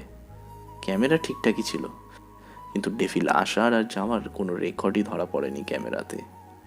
শুধু তাই নয়, রাস্তার আশেপাশে আরও 2টো ক্যামেরা ছিল, সেগুলোতেও কোনো প্রমাণ পাওয়া যাচ্ছে না।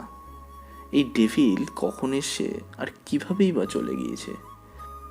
Special security intelligence of police জানায় এটা কোনো একটা বড় রকমের হ্যাকারের কাজ হতে পারে। তবে অফিসের সামনে 4 চাকার গাড়ির ছাপ দেখতে পায় পুলিশ, কিন্তু কেবল ছাপটাই পায়। ছাপটা কিভাবে, কোথা থেকে আসলো, কোথা থেকে যে এটা চলেও গেল, তা কিছুই জানতে পারছে না। এখন প্রশ্ন হলো, কে এই ডেভিল? নেহা পুরোটা পড়ে নিলয়ের দিকে তাকায়। নিলয় অবাক হয়। একদম পারফেক্টভাবে খবর ছাপানো হয়েছে। নিলয় খবর ছাপানোর কারণ আছে। এটা ওর মাইন্ড গেম, আর মাইন্ড গেমটা হলো নিলয় চেয়েছে, মানে ডেভিল চেয়েছে কোনো না কোনো কারণে সবার সামনে আসুক এই ডেভিল। আর তাই সাকিবকে মাধ্যম হিসেবে ব্যবহার করেছে। এবার ডেভিল যে গত রাতে ব্যাংক অ্যাকাউন্ট থেকে 4 কোটি টাকা হ্যাক করেছে, সেই খবরটাও পাবলিক করে দেয়। ডেভিলকে এবার সবাই চিনবে হ্যাকার হিসেবে। ডেভিল হতে সাবধান হওয়ার জন্য সবাই সিকিউরিটি সিস্টেম স্ট্রং করবে, আর ডেভিল ততই সেগুলো ভেঙে ফেলে টাকা হাতিয়ে নেবে। কথাগুলো ভেবেই নিলয় মনে মনে হেসে উঠল। নিলয় নেহার দিকে তাকালো। নেহার চোখে মুখে চিন্তার আর ভয়ের একটা ছাপ দেখা গেল। নিলয় প্রশ্ন করল, কি হয়েছে? খবরটা পড়ার পর তোমাকে অনেকটা চিন্তা মনে হচ্ছে কেন? হঠাৎ কি হলো তোমার? তেমন কিছু না, চলো আজকে তোমার সাথে ঘুরবো। ভালো লাগছে না ক্লাস করতে। কি হলো হঠাৎ? চলো তো আমার সাথে। নেহা পত্রিকা ব্যাগে ঢুকিয়ে নিয়ে নিলয়ের হাত ধরল। জোরে টেনে নিয়ে ক্যাম্পাস থেকে বের হবে, ঠিক তখনই একটা সাদা রঙের দামি গাড়ি ক্যাম্পাসে প্রবেশ করলো। সব স্টুডেন্টসরা সেদিকে তাকিয়ে আছে।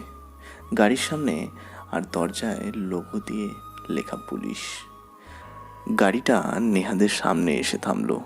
এরপর আরও কয়েকটা গাড়ি ক্যাম্পাসে প্রবেশ করলো। নিলয় হঠাৎ যেন ভয়ে নেহার হাত ধরে ফেলে। নেহা নিলয়ের এমন হাত ধরা দেখে মুচকি হাসলো। ছেলেটা কেমন একটা বাচ্চা টাইপ, হয়তো এত গাড়ি আর পুলিশ দেখে ভয় পাচ্ছে। বাচ্চা সুলভ আচরণটা নেহার অনেক পছন্দ হচ্ছে দিন দিন। প্রথম গাড়ি থেকে 4-5 জন পুলিশ নামলো। কালো শার্ট, চুলগুলো টেনে পেছনে দিয়ে গার্ডার দিয়ে আটকে বাঁধা। চোখে কালো চশমা, পরনে ছেলেদের প্যান্ট, জুতো হাই কনভার্স পরে একটা মেয়ে অফিসার নেহার দিকে এগিয়ে আসছে। মেয়ে অফিসারের পেছনে আরও 4 জন একই গাড়ি থেকে নেমে নেহাদের দিকে এগিয়ে আসছে। সবাই সিভিল ড্রেস পরা। নিলয় নেহার হাত আরও শক্ত করে ধরল। 5 জন পুলিশ নেহাদের সামনে এসে দাঁড়িয়ে মেয়ে অফিসারটা আইডেন্টি কার্ড বাড়িয়ে বলল, আমি Labanya, special security intelligence of police. ওরা আমার সহকারী। তোমার ভাইয়ের কেস এখন থেকে আমরা ইনভেস্টিগেশন করছি। এখন থেকে তুমি তোমার বাড়িতেই থাকবে, হোস্টেল ছেড়ে আমাদের সাথে যাবে। ধারণা করছি ডেভিল তোমার উপরও অ্যাটাক করতে পারে, তাই তোমার সেফটির জন্য তোমাকে হোস্টেল ছাড়তেই হবে। নিলয় অবাক হয়। কিসের ভাই, কিসের অ্যাটাক? নিলয়ের মুখ থেকে ভয়ের ছাপ চলে গিয়ে অবাকতা ভর করেছে, কিন্তু নিলয়ের মনে অনেকগুলো প্রশ্ন ঘুরপাক খাচ্ছে। নেহা, ভাই, হোস্টেল, বাড়ি, কিসের কি? নিলয় কিছুই বুঝতে পারছে না। তবে অফিসার লাবণ্য খুব ইন্টেলিজেন্ট। নেহাকে প্রশ্ন করে, ছেলেটা কে? কেমন একটা ভীতু চাহনি নিয়ে তাকিয়ে আছে। নাম কি তোমার? জি, আমার নাম নিলয়। নেহার সাথে আছো। কখনো দেখেছো নেহার উপরে কেউ অ্যাটাক করছে? জি না। সন্দেহভাজন কাউকে দেখেছো দূর থেকে? না, কিছু তো চোখে পড়েনি। নিলয় সামনে তাকায়। সাকিব গাড়ি থেকে নেমে হেঁটে নেহার দিকে আসে। লাবণ্যের পাশে দাঁড়ায় সাকিব। নেহার দিকে তাকিয়ে বলল, বাড়ি চল, অভিমান বা রাগ জমিয়ে রাখিস না। এখন তোর বিপদ হতে পারে, তখন আমি ছাড়া কেউ বাঁচাতে আসবে না। আমি যাব না, তুমি চলে যাও। নেহা প্লিজ কথা শোনো, এখন তোমায় যেতেই হবে। সরি, আমি যাব না। আর দয়া করে আপনি চুপ থাকুন। আমার আর আমাদের মেয়েদের সাথে কথা হচ্ছে। নেহা, এভাবে কথা বলছিস কেন? আমি তোর ভাই না? মরে গেছে। আর প্লিজ ইমোশনালি কোনো কথা বলবেন না, যা আমার বিরক্ত লাগে। আমি চাই না তুমি অপমানিত হও। নেহা বোন আমার, চল না প্লিজ। কেন বুঝতে পারছিস না? যাব না বললাম তো, বারবার এক প্রশ্ন করছো কেন? নেহা, ওনার সাথে এভাবে কেন কথা বলছো? উনি তো তোমার ভাই হয়। যাও, বাসায় যাও। উনি এত অনুরোধ করছে, যাও। ওনার অনুরোধ ভালোবাসা দেখতে পাচ্ছি। ভালোবাসাটাকে এখন সরিয়ে দিও না। ভালোবাসা সহজে মানুষ পায় না, আগলে রাখতে হয়। আর তুমি রোজ আসবা, ক্লাসের সমস্যা কোথায়? যাও প্লিজ। নেহা কিছুক্ষণের জন্য নীলার দিকে তাকিয়ে থাকে। নীলার প্রতি ওর তীব্র মায়া খুব ভালোভাবেই অনুধাবন করতে পারল নেহা, কিন্তু নেহা কিছুই বলল না। সাকিবের কাছে এসে দাঁড়ালো। সাকিব অবাক হয়ে চেয়ে থাকে নিলয়ের দিকে। নিলয় কে হয়? ওর একটা কথাতেই নেহা চলে আসলো। কতগুলো প্রশ্ন সাজাতে সাজাতে সাকিব নেহাকে নিয়ে চলে যায়। সাকিব নেহার হাত ধরে নিয়ে যাচ্ছে। নেহা গাড়িতে ওঠার আগে পেছন ফিরে নিলয়ের দিকে তাকালো। নিলয় মুচকি হেসে বিদায় জানালো নেহাকে। সাকিব গাড়িতে উঠে সাকিবের বাম হাত মিলন হাসানকে মেসেজ করতে বলে, নেহার সাথে যে ছেলেটা ছিল খবর বের কর। আমার বোনের সাথে এ অবধি কোনো ছেলেকে মিশতে দেয়নি। ছেলেটাকে মেরে রাস্তায় ফেলে রাখবি, তবে তার আগে খোঁজ নিয়ে দেখবি কে ও। মিলনের ফোনে মেসেজ চলে আসে। মিলন গাড়ি ঘুরিয়ে ভার্সিটির বাইরে অপেক্ষা করে নিলয়ের জন্য। একটা চিকন গোছের ছেলেকে পাঠায় খবর নিতে। ছেলেটা কিছুক্ষণ পর ফিরে এসে মিলনকে বলে, ভাই, ওর নাম নিলয়, কম্পিউটার নিয়ে মাস্টার করছে নেহা ম্যামের সাথে। মানে ওনারা একসাথেই পড়ে। ছেলেটা একটু হাবাগোপা টাইপের, সহজ কথায় বলা যায় হাদারাম।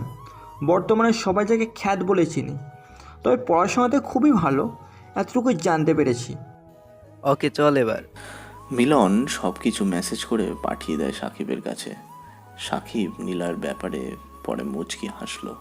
মনে মনে বলল, আমার বোনের আশেপাশে কোনো হারামজাদা ছেলে করে? বাহ, বেশ মজার তো। নেহাকে নিয়ে বাড়ি চলে আসলো সাকিব।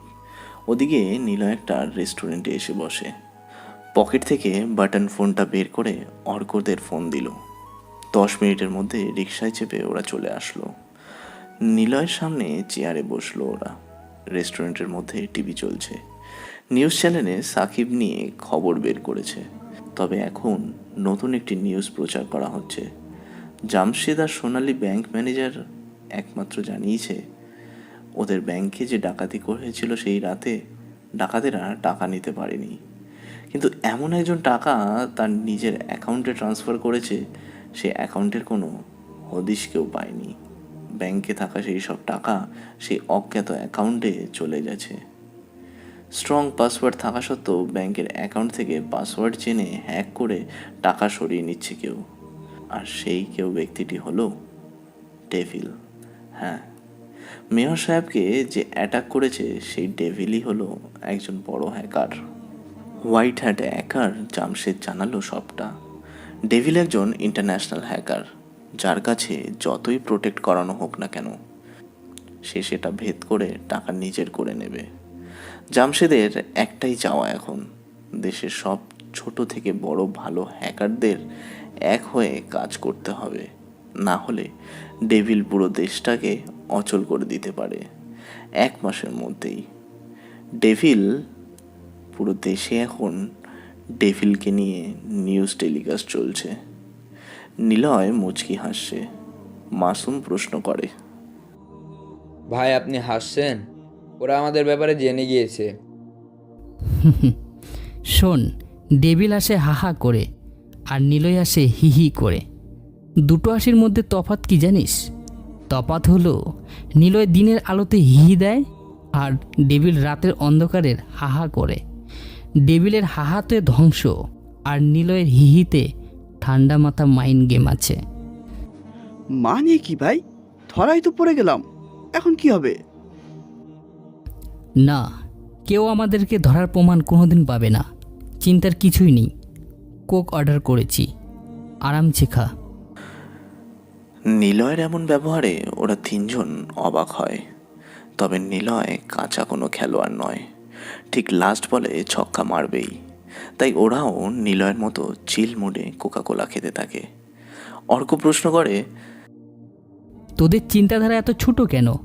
গভীর হয়ে চিন্তা করবি। সাকিবের সাথে ঝামেলাটা তো আমি পাবলিশ হওয়ার জন্যই করেছি। ডেভিল এখন সবার সামনেই আসছে, কিন্তু কে ডেভিল? আমি। চিনিস তুই ডেভিলকে? আমিও চিনি না, তোরাও চিনিস না কে এই ডেভিল। তাহলে এত প্যারা কেন? ডেভিলকে সবাই ভয় পাবে, তাই সামনে আনা। প্রবলেম হলে আমি তো আছি। তবে আপাতত পাশে কোনো একটি ফ্ল্যাট নে, আমরা সেখানে আজ থেকে থাকবো। ছোট্ট একটা বাড়ি নিবি, 4 জন ভালোভাবে থাকতে পারি সেই রকম। কেন, আগেরটা কি হয়েছে? প্রশ্ন করবি না আমাকে? সময় হলে বুঝতে পারবি আমি কেন বাড়ি চেঞ্জ করতে বলেছি। দিনে ছোট ঘরে আর রাতে বড় ঘরে থাকবো, বুঝতে পারছিস? বুঝিনি, তবে যেহেতু তুমি বলেছো তাই করতেই হবে। ছেলেটাকে ওর কথা শুনে কোনো প্রশ্ন ছাড়াই তুই আমার সাথে চলে এসেছিস? সাকিবের প্রশ্ন শুনে নেহা পাত্তাই দিল না। সাকিবের মেয়ে আরিতার সাথে নেহা খেলতে ব্যস্ত। সাকিব আবারও প্রশ্ন করে, ছেলেটা কে? ফ্রেন্ড। ফ্রেন্ড? তোর ফ্রেন্ডও আছে? দেখিনি তো কোনোদিন।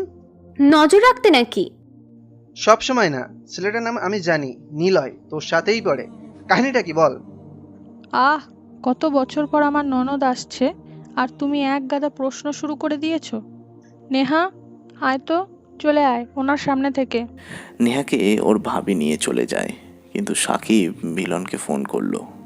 মিলনকে বলল, শোন, নিলয় যেই হোক, আমার বোনের আশেপাশে দেখেছি, ছেলেটাকে মেরে হাসপাতালে রেখে দিবি, ব্যাস, আর কিছুই শুনতে চাই না। ওকে বস, নো চিন্তা, কাজ হয়ে যাবে।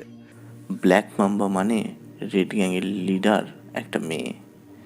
সে ডেভিলের খবর টিভিতে দেখছিল। রাগে রাগে টিভি খুলে আছাড় মেরে মাটিতে ফেলে দেয়। জোরে চিৎকার দিয়ে বলে, এত এত প্ল্যান সব শেষ হয়ে গেল। এই ডেভিলের জন্য আমরা ধরা পড়তে যাচ্ছি। শুধু ওর জন্যই আমরা এখন সিকিউরিটি হাইয়ের মধ্যে ডাকাতি করব, যা খুবই রিস্ক। তবে একটা প্ল্যান আছে। আগে আমরা শহর ও শহরের বাইরে সব ছোট ছোট ব্যাংকে ডাকাতি করব। কোটিতে না হোক লাখ নিয়ে নিয়ে কোটিতে জমা করব। শুনেছি ঢাকার কিছুটা দূরে একটা ব্যাংকে আছে, স্বর্ণালী ব্যাংক। ওই ব্যাংকে 70 থেকে 80 লাখ টাকা আছে আপাতত সেটাই ডাকাতি করব। এরপর এভাবে ছোট ব্যাংকগুলোতে ডাকাতি করে বড় ব্যাংকে যাব, দেখি ডেভিল কিভাবে আমাদের প্ল্যান নষ্ট করে। তোমার ব্যাংক ডাকাতের জন্য প্রস্তুত হও। আমি ডেভিলকে খোঁজার চেষ্টা করছি। আমার যতদূর মনে হচ্ছে ও খুব চালাক একজন, সবার সামনেই আছে, কিন্তু কেউ ওকে চিনতে পারছে না। আমার ওকে খুঁজে বের করতেই হবে। তোমরা রেডি হও। গুড। লাবণ্য সাকিবের অফিসের সামনে এসে দাঁড়িয়েছে। সিসি ক্যামেরাগুলোর দিকে তাকিয়ে মনে মনে বলছে, ক্যামেরা কিভাবে হ্যাক করা যায়? এটা তো কোনো সাধারণ হ্যাকার নয়, বড় মাপের হ্যাকার, নিঃসন্দেহে বোঝা যাচ্ছে। আচ্ছা, ডেভিল কোনো পুরনো হ্যাকার নয় তো? আগে পুরনো যত ভালো খারাপ হ্যাকার আছে আমাদের পরিচিত অপরিচিত লোক দিয়ে তাদের খুঁজে বের করতে হবে। এই জাভেদ সাহেব। জি ম্যাম। পুরনো যত ছোট বড় ভালো আর খারাপ হ্যাকার আছে 3 দিনের মধ্যে বাছাই করে 10 জনের জ্যান্ত বডিসহ ব্যাকগ্রাউন্ড আমার চাই। সব খোঁচরদের এখন মাঠে নেমে যেতে বলো, সবাই যেন ধরে আনে তাদেরকে। হ্যাকাররা কিন্তু গোপন রেখেই কাজ করে, তাই হ্যাকারকে চিনতে পারবে তারই কোনো কাছের লোক, আর সেই কাছের লোকদের চট দিয়ে খুঁজে বের করো। ওরাই হ্যাকার অবধি নিয়ে যাবে আমাদের। Got it? Okay ma'am. এখন দেখি কি এই ডেভিল আর কতদিন লুকিয়ে থাকতে পারে। সবাই যেখানে ডেভিলকে নিয়ে ব্যস্ত, সেখানে আসল ডেভিল বেশ খুশিতেই ঘুরে বেড়াচ্ছে। নিলয় ব্রিজের ওপর বসে আছে, ওর বোনের কথা খুব মনে পড়ছে। এদিকে বিথি ওর নিচের রুমে বসে বসে কাঁদছে। আজ প্রায় 1 সপ্তাহ হয়ে গেছে নিলয় নেই। সে চলে গেছে যে কোথায় কেউ জানে না। নিবিড় তার বউ নিশাকে নিয়ে চলে গেছে শ্বশুর বাড়ি। যাওয়ার দিন নিবিড় বলে, বাবা সরি, তোমাদের বৌমা আর এখানে থাকবে না, আর আমিও তাকে ছাড়া থাকবো না। কিছু মনে করো না, আমি চলে যাচ্ছি সেখানে। যদি পারো বিধিকে বিয়ে দিও, আর হ্যাঁ, তোমরা বৃদ্ধাশ্রমে চলে যেও। মা এসে নিবিড়ের গালে কষে একটা চড় দেয়। কাঁদতে কাঁদতে বলে, বড় খোকা, তোর লজ্জা করলো না তোর বাবাকে এই কথাগুলো বলতে? নিলয় থেকে তোকে ছোট থেকেই বেশি ভালোবেসে এসেছে, আর আজ তুই বউ পেয়ে চলে যাচ্ছিস। বউয়ের সাথে ভালোবাসা দিয়ে আদর দিয়ে বড় করা সন্তানেরা এমন হয়, তাই না রে? নিবিড়, আসো তো, বুড়ো বুড়ির কথা কানে দিতে নেই। নিবিড় কিছুই বলল না, বউয়ের সাথে চলে যায়। আদনান সাহেব দরজার কাছে বসে পড়ল। ওনার ঔষধও শেষ, কেনার মতো টাকাও নেই ওনাদের কাছে। মা পানি এনে দেয় আদনান সাহেবকে। মা বলল, নিলয়ের সাথে যা করেছি তার শাস্তি পেয়ে যাচ্ছি আমরা। সারা জীবন ওকে অবহেলা করেছি, কখনো ভালো ব্যবহারটাও করিনি। যাকে ভালোবাসলাম সেই আজকে ছেড়ে গেছে। তুমি চিন্তা করো না, তোমার ঔষধ কেনার টাকা হয়ে যাবে। আমি দরকার হলে বাড়িতে কাজ করব। না নিলয়ের মা, কাজ করতে হবে না। এতদিন তোমাকে নিবিড়ের মা বলে ডেকেছি, আজ থেকে নিলয়ের মা বলবো। তুমি রাগ করবে না তো? রাগ করব কেন? নিলয় তো আমাদেরই ছেলে। বাবা, বড় ভাই আর কখনো আসবে না, তুমি দেখো। ওর কথা বলবি না। 3 জন মিলে দরজার সিঁড়িতে বসে ছেলে হারানো নিয়ে কান্না করছে। ঠিক তখনই পাঁচিলের মেন গেটে চিৎকার করে কে যেন বিথি বলে ডাকলো। আদনান সাহেব, ওনার স্ত্রী আর বিথি এগিয়ে আসে গেটের কাছে। গেটের দরজা খুলে দেখে একজন পোস্টম্যান দাঁড়িয়ে আছে। এই যুগে পোস্টম্যান কি আর দেখা যায়? ভাবতেই বিথির মনে অনেকগুলো প্রশ্ন ঘুরপাক খেতে থাকে। এখানে বিথিকে আপনি? জি। এখানে একটা সাইন করুন। ওকে। এই নিন একটা ব্যাগ। আসি, বিথির নামে একটা চিঠি আর পার্সেল এসেছে, পৌঁছে দিয়ে গেলাম। পোস্টম্যান কথাগুলো বলে চলে যায়। বিথি গেট লাগিয়ে দিয়ে সবাইকে নিয়ে দরজার সিঁড়ির ওপর গিয়ে বসে পড়ল। ব্যাগ খোলার আগে ওর হাতে থাকা চিঠিটার খাম খুলে পড়তে থাকে জোরে জোরে। আপা, আমাকে ভুলে গিয়েছিস? আমি তোর ভালোবাসার ভাই, আর মা বাবার অপদার্থ কোলাঙ্গার বেজন্মা বেয়াদব ছেলে নিলয়। কেমন আছিস? মা বাবা কেমন আছে? ওদের প্রিয় বড় ছেলে নীরব কেমন আছে? মা বাবাকে অনেক ভালো রেখেছি নীরব, তাই না?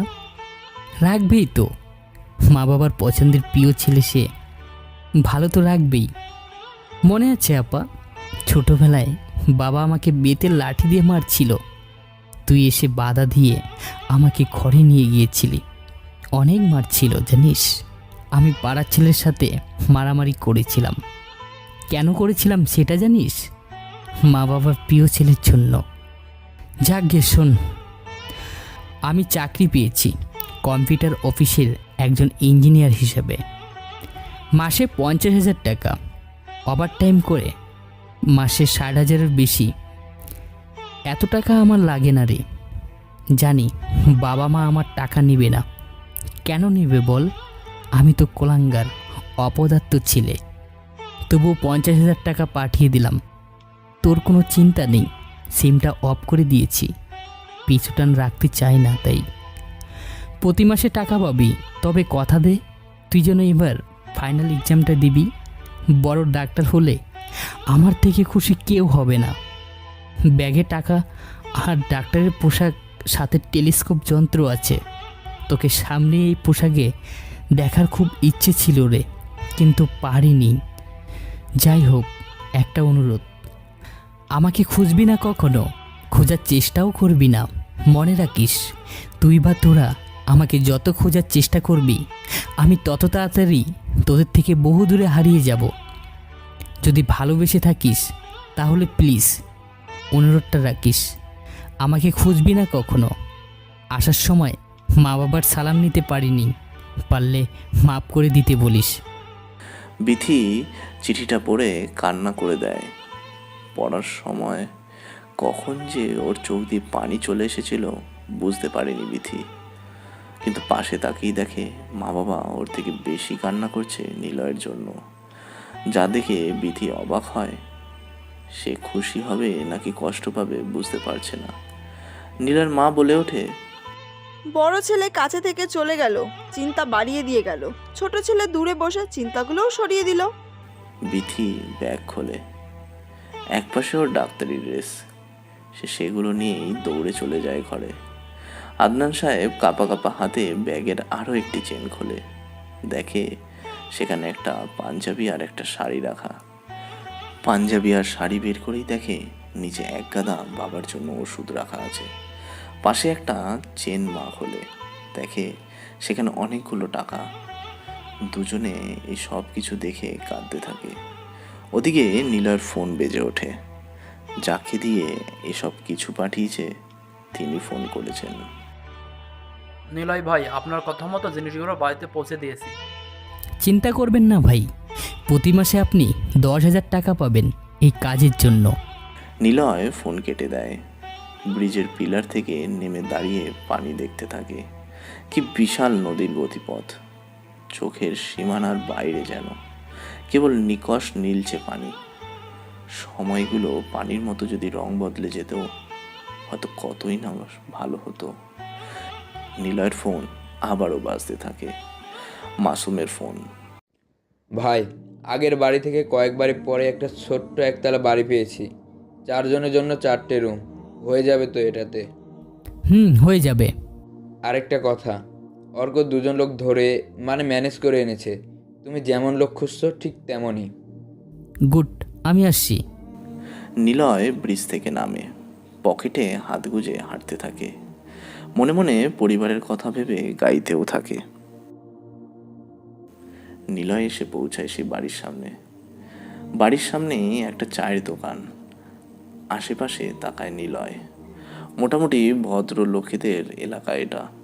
আর এখান থেকে আগের বাড়ির বেশ কয়েকটা বাড়ি রেখে নিলয় ওই 2জন লোকেদের চায়ের দোকানে নিয়ে যায়। সাথে মাসুমেরাও আছে। জাভেদ সাহেব, নেহার সাথে যে ছেলেটা ছিল ওই ছেলেটা হয়তো কিছু লুকোচ্ছে। সে হয়তো নেহার উপর অ্যাটাক হয় এমন সন্দেহভাজন কিছু দেখেছিল। ওই ছেলের ব্যাপারে খোঁজ নিন তো। লাবণ্যের ইনভেস্টিগেশনের সময় নিলয়ের কথা মনে পড়ে যায়। তাই লাবণ্য তার সহকারী জাভেদকে ডাক দিয়ে কথাগুলো বলল। জাভেদ কয়েকজন সিভিল পুলিশদের ফোন দেয়, নিলয়ের ওপর নজর রাখতে বলে। 2জন লোকের নাম সালাম আর একজন জামাল। দেখতে বেশ ভদ্রলোক। নিলয় চায়ের দোকানে এনে বসায়, নাম জিজ্ঞাসা করে। নিলয় চায়ের অর্ডার দিল। চা খেতে খেতে নিলয় বলল, সালাম আর জামাল ভাই, আপনাদের এখন নতুন একটা চাকরি হয়েছে। মাসে এক একজন 20,000 টাকা করে পাবেন। কথাটা বলেই অর্কের দিকে তাকায় নিলয়। ইশারায় যা বলতে বলল, অর্ক সেগুলোই সালাম আর জালামকে বলল। আরে ছোট ভাই, এইসব লাইনে 10 বছর ধরে আছে, কখনো মাস চুক্তি এত বেতন পাইনি। কাজ হয়ে যাবে, ভয় নেই। আমাদের মেরে ফেললেও আমরা কিছুই বলবো না। আর তাছাড়াও আপনাদের ভয় কিসের? আপনাদের বস টেবিল তো আছেই। ওকে ছোট ভাই, রাতে তাহলে কথা হবে। আর কাজ বুঝে গেলে টাকা অগ্রিম পাবো তো? প্রতি মাসে 5,000 টাকা করে বাড়বে আপনাদের বেতনের। একটাই কন্ডিশন, কেউ যেন আমাদের ব্যাপারে না জানে। সালাম আর জামাল চলে যায়। অর্ক নিলয়কে প্রশ্ন করল, ডেভিলকে একমাত্র তোরা 3 জনেই জানবি, বাকিরা কেউ দেখতে পাবে না। বুঝলাম, চলো নতুন বাড়িতে যাই। ওরা সবাই নতুন বাড়িতে আসলো। বেশ সুন্দর করে বানানো বাড়ি। মাসে বেতন 4 রুমের জন্য 10,000 টাকা। নিলয় বাড়িয়ে 20,000 টাকা করে দিয়েছে। বাড়িওয়ালা ভুলেও আর আসবে না। ভাই, সালাম আর জামালকে দিয়ে কাজটা কি হবে বলুন না একটু। আমাদের কাছে কত কোটি টাকা আছে? কোথা থেকে আমরা নিয়েছি এটা? ব্যাংক থেকে। ব্যাংকে টাকা থাকে, এইগুলো কাদের টাকা? জনগণের টাকা, সাধারণ জনগণের টাকা। সাধারণ জনগণের টাকা। তাহলে ওদের কাছে এখন টাকা আছে? না, ওদের টাকা তো আমাদের কাছে। এখন এই সাধারণ জনগণ টাকা কোথায় যাবে? ব্যাংকে করোনা অবস্থায় ব্যাংক মালিক জানিয়ে দিয়েছে সাধারণ জনগণ আন্দোলন করবে টাকার জন্য, মরিয়া হয়ে উঠবে। আরে গাধা, যারা ব্যাংকে টাকা রেখেছিল তাদের প্রয়োজনেই তো রেখেছিল। এখন তো টাকা নেই, ওরা এবার টাকার জন্য ছুটবে অন্য ব্যাংকে। ব্যাংকের লোকেরা ওদেরকে লোন তখনই দিবে যখন ওদের জমিদান হিসাবে জমির দলিল বা ব্যবসার মালিকাধীন কাগজ ব্যাংকের সামনে প্রদান করবে। আর ব্যাংকগুলো সেইগুলো জমা নিয়ে টাকা দিবে এইসব লোকদের। ব্যাংকাররা এখন জানে টাকা হারানোর এই লোকদের যদি কিছু থাকতো তাহলে তারা সেটাই করে চলতো। ব্যাংক লোন নিত না, সাধারণ জনগণ লোন যখন নিতে যাবে তখন খুব প্রয়োজনে পড়বে, কিন্তু কাগজ যখন চাইবে তখন ওরা দিতে পারবে না। কিন্তু ওদের কাছে কাগজ থাকবে। আমাদের এই সালাম আর জামাল ফেক জমির কাগজ বানিয়ে দিবে এইসব লোকদের জন্য।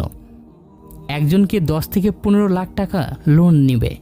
ওরা ওদের দুজনের বেতনের 50,000 টাকা এসব লোকদের থেকে নেবে। ওদের দুটো কাজ, যে টাকা তুলছে তার ফোন নাম্বার নেওয়া আর এই অ্যাকাউন্ট নাম্বারটা নেওয়া।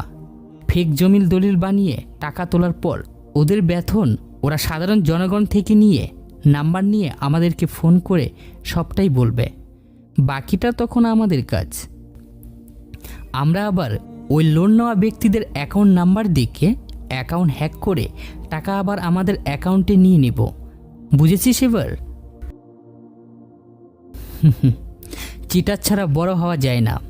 মুখে সিগারেট জ্বালিয়ে ঠোঁট দিয়ে চেপে রেখে মুখ দিয়ে টেনে নাক দিয়ে বের করা অবস্থায় দেওয়ালে পোস্টার লাগায় ধূমপান স্বাস্থ্যের জন্য ক্ষতিকর, আপনারা ধূমপান থেকে বিরত থাকুন। ওই ব্যক্তিটা ঠোঁটে সিগারেট রেখে পোস্টার লাগাচ্ছে। কেন এমন করে? কারণ সে জানে ধূমপান ক্ষতিকর, অথচ পোস্টার মারার সময় তার মুখে তো সিগারেট খাওয়া স্বাস্থ্যের জন্য ক্ষতিকর না। সিগারেটটা যদি আমাদেরকে নেশার কাজে ওর কাছে টানে সেটাই হলো ক্ষতিকর। সিগারেট আমরা খাই না, সিগারেট আমাদেরকে খায়। এই জন্য সিগারেট খাওয়া থেকে বিরত থাকা যায় না। আবারও আলোচনার রেড গ্যাং। টিভি অন করতেই দেশের অনেক মানুষ এই হেডলাইনটি পড়ছে এবং খবরেও এই হেডলাইন নিয়ে আলোচনা হচ্ছে। ঢাকা শহরে এখন দিনে দুপুরে ব্যাংক ডাকাতি হচ্ছে। ব্যাংকে থাকা লোকজনের কথা অনুযায়ী রেড গ্যাং এসে টাকা ডাকাতি করে নিয়ে যাচ্ছে। এভাবে চললে দেশের সাধারণ জনগণ না খেতে পেয়ে মরে যাবে। পুলিশ ইনভেস্টিগেশন টিমের অফিসার লাবণ্য জানিয়েছে দেশে দুটো গ্যাং ডাকাতি করছে, একটা হলো রেড গ্যাং আর একটা হলো ডেভিল।